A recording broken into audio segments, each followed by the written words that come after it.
All right, so quick deck tech on this Bant deck that I used to win the Mythic Society online event. Their handle is at Mythic_Society.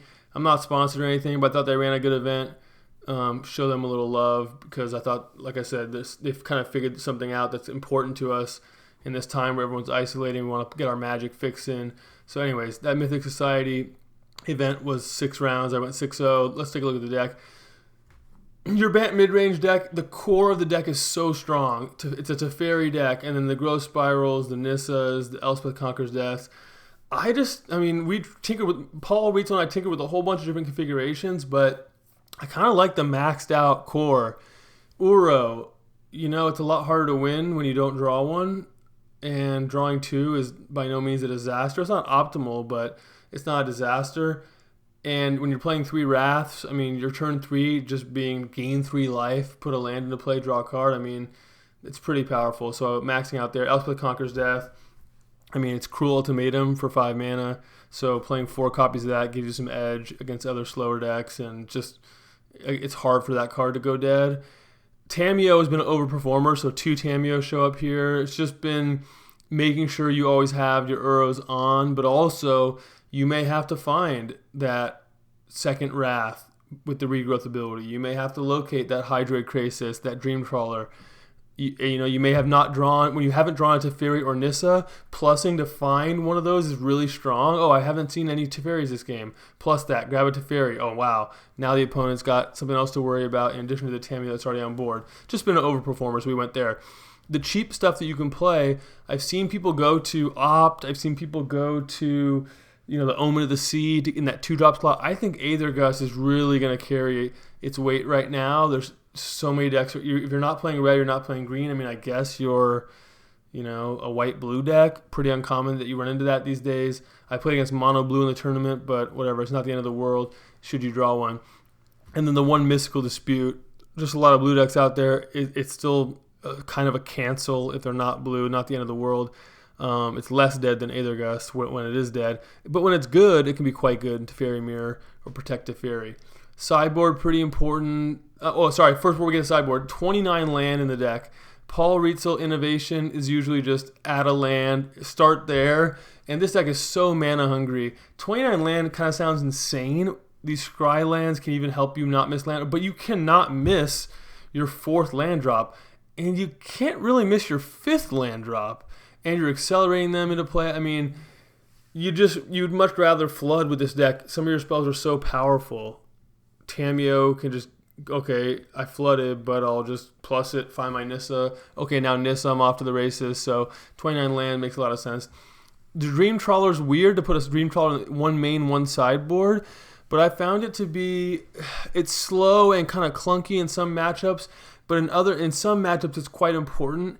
When the opponent is trying to kind of go over the top of you after sideboard and has, stuff like Casualties of War, while Dream Trawler can just trump that entire strategies. And so I don't know, I've just liked having it extra copy for the Uro mirrors.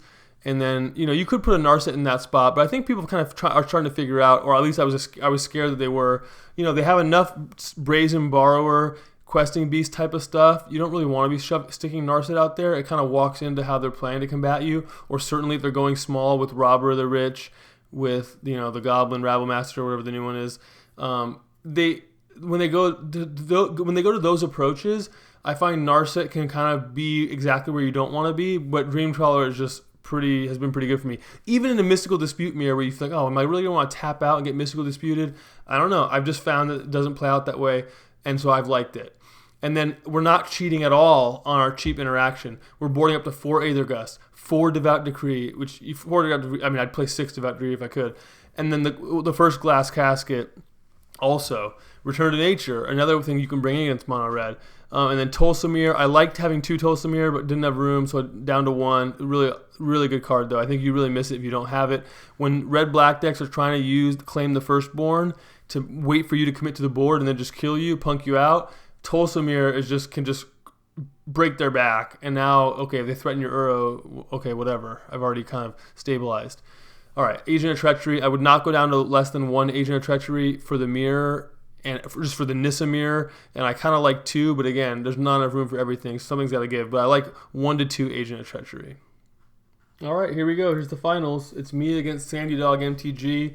He's a master of mono red. That's what he's playing.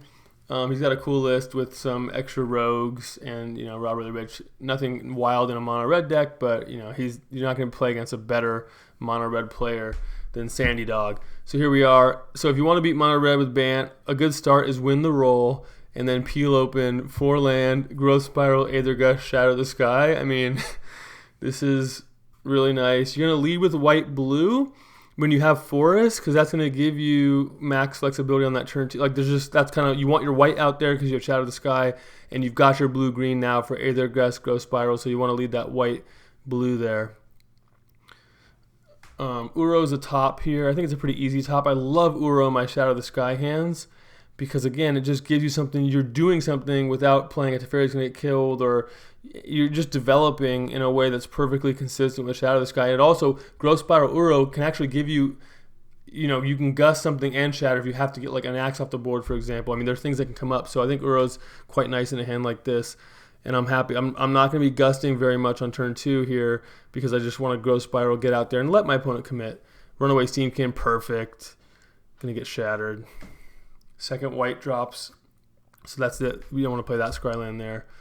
Then Nissa, I mean, once you shatter, you don't want to just do nothing. You can either try to get Uro back. Nissa's perfectly good as well. And, Nissa's going to help you stabilize. If you're at a high life total, she takes over, as you guys know. So even though I could Wrath away Fervent Champion, Runaway Steamkin, like I mentioned earlier, I mean, I'm just more than happy to Uro instead. And then with Runaway Steamkin, your opponent's incentivized to actually play red spells, and that usually commits more things to the board. So that's why I said, okay, that's ideal when that Runaway Steamkin popped out there. Shatter the Sky is going to, just loves to see that. Obviously, like an axe here is going to be kind of annoying potentially, but you have Elspeth Conquers Death now. I mean, it's like this hand is really shaped up perfectly. If an axe comes out, okay, we'll ECD it. We're at 21 right now. We'll end up at 14 or whatever when it's all said and done. And then hopefully there's not a second an axe, but they don't always have it, and they certainly don't always have 2.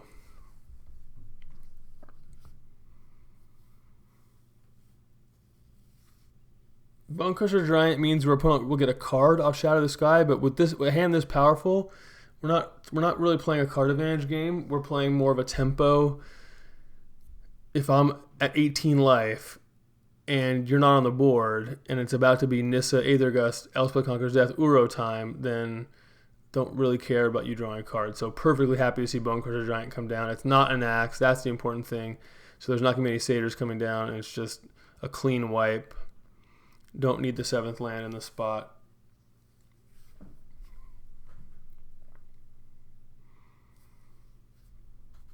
I think the graveyard at this point has Growth Spiral, Shatter, Uro. So I'm going to need to do a little bit of work to get the Uro back. But Robert the Rich, Runaway Steamkin. So Nissa's going to defend against this quite well.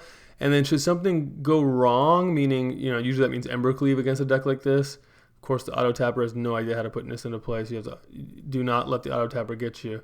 But with Breeding Pool, 6 lands, it's perfect. I don't need to expose the Breeding Pool or anything. This will be easy. Just untap one of these Scry lands, get that one in there. So Uro's going to wait a little bit, but it's not going to take too long. You can trade off lands. Like if I block the Robber the Rich and my opponent activates Castle Embereth, great. I don't need the mana. 1 more card in my graveyard. 1 less thing to worry about. I mean, it's no problem. Robber the Rich is not even getting cards yet. Our opponent's at the card in hand advantage. Pretty ideal spot.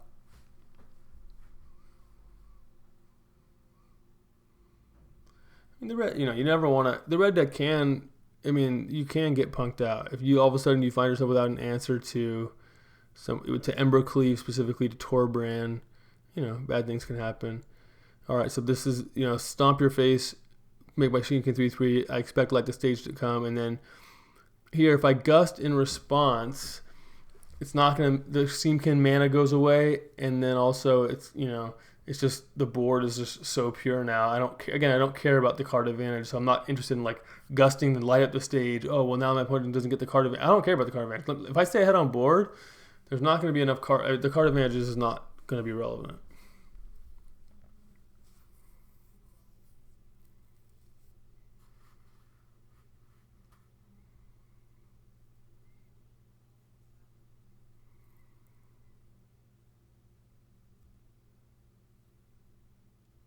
So there was still only, so Fabled Passage is not quite enough cards to get Uro back. It's actually one short. It was almost a good top deck, but we'll need one of these lands to die at some point. It's not gonna be this turn, but we're just so far ahead. It's all good.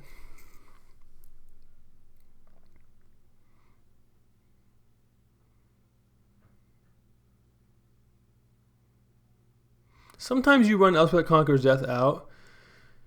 This is not one of those spots, but sometimes you run it out there just as a delayed kind of reanimation on one of your walkers or creatures. I've done it plenty. Let's say there's just a completely empty board. You have Nissa in the graveyard.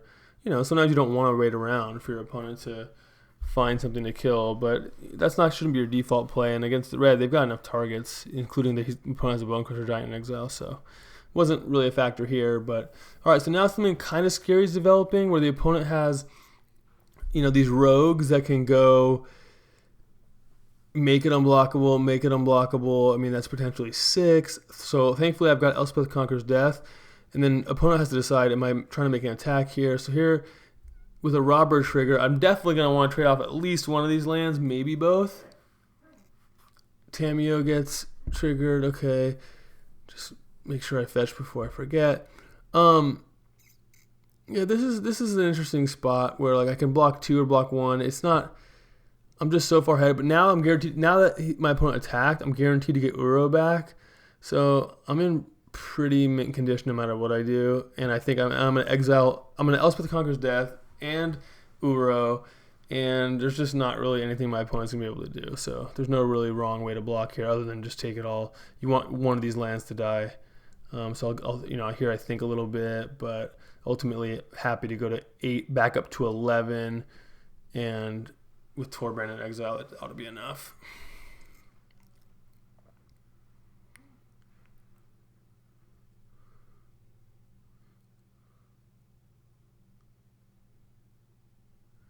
So I want to I don't want the auto tapper to consume my white mana, so I went ahead and floated a green here with the plan of Elspeth Conqueror's Death after this Uro resolves in all likelihood.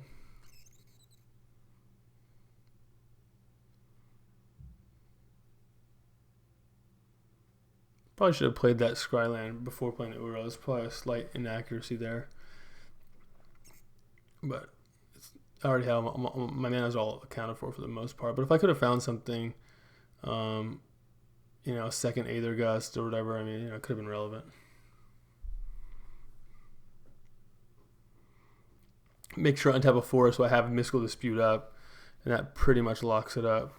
Can't really imagine a way out for the opponent here.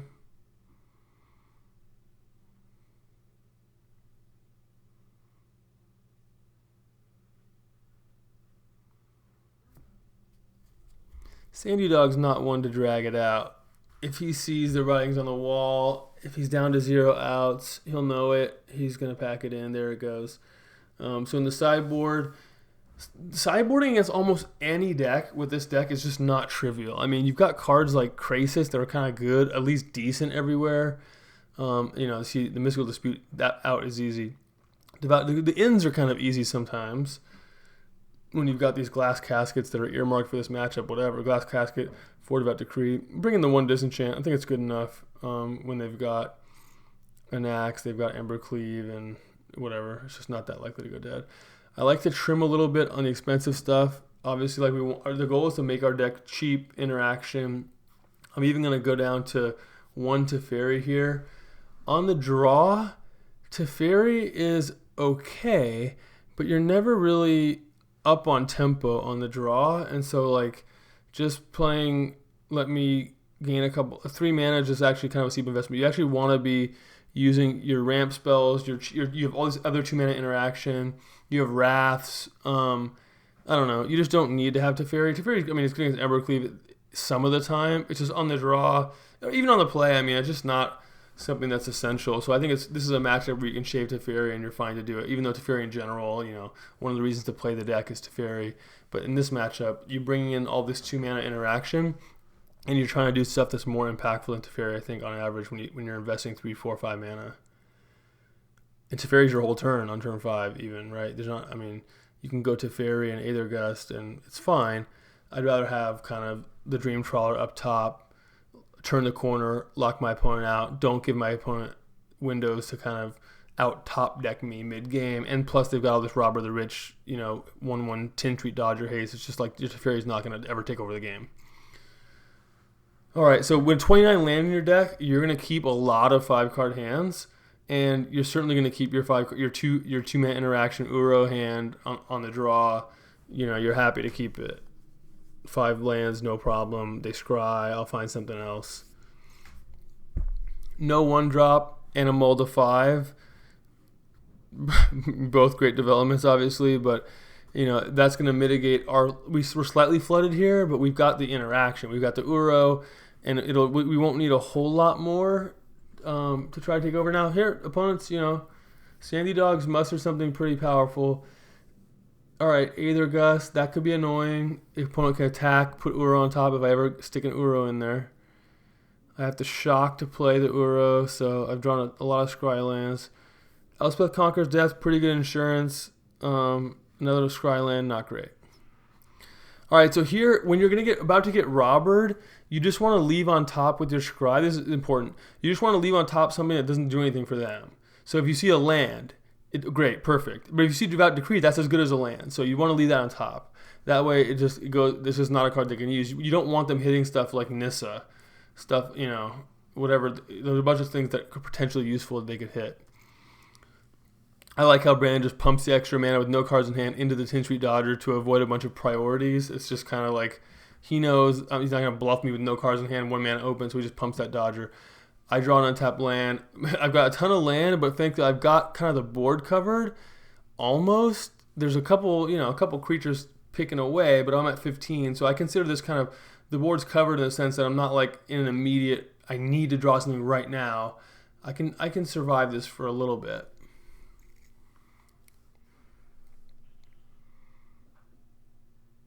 Yeah, these are the spots where, like, if Robber the Rich hits Nissa, like, you can be in some trouble. But it didn't. So it's going to be, look at how many cards in the graveyard. It's only 2. Not even close to the Uro. But we do have Aether Gust. So let's see what the Scry brings. And that's what I'm talking about when I said I'm bringing the second Dream Trawler as opposed to something like Teferi, because I want to turn that corner. I've got all this cheap interaction. I got the right kind of 1-for-1 interaction, those kinds of pieces. Now I've got Now Robber the Rich would hit Dream Trawler here, would be a potential nightmare. So the draw Aether Gust was huge. I need something to get the Robber the Rich out of there. So beginning of combat, Arena puts an automatic stop. So I didn't have to do anything special with stops. Put the Robber the Rich back into the library, and then Dream Trawler is gonna hopefully lock this one up.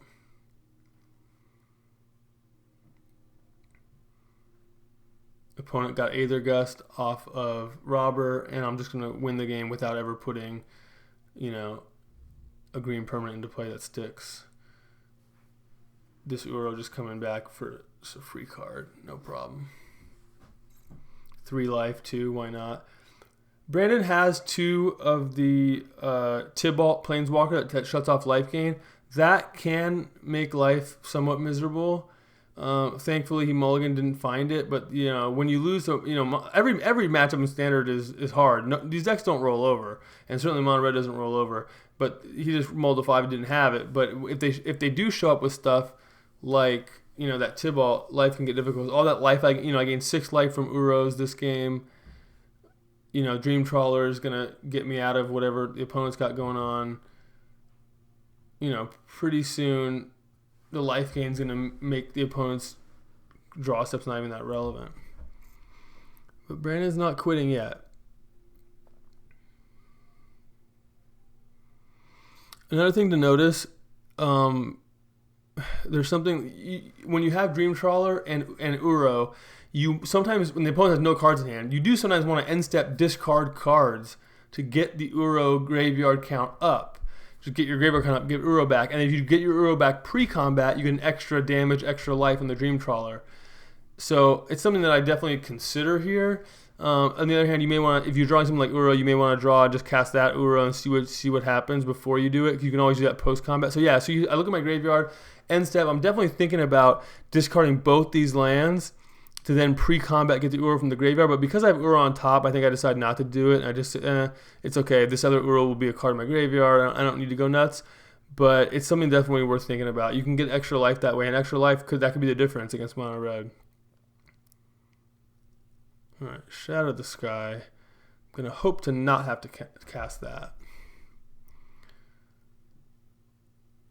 So you can't do the Uro trick pre-combat because it'll tap your Dream Trawler. Instead, it's going to be attack with Dream Trawler. Now, opponent goes to 14, I go to 20. Perfect. 20 life's usually a good number against mono red. And now the discard an extra land. Now that lets me get Uro back. So Dream Trawler just talk about turning the corner. I mean, it was just one card game plan, and that's why I like it in standard right now.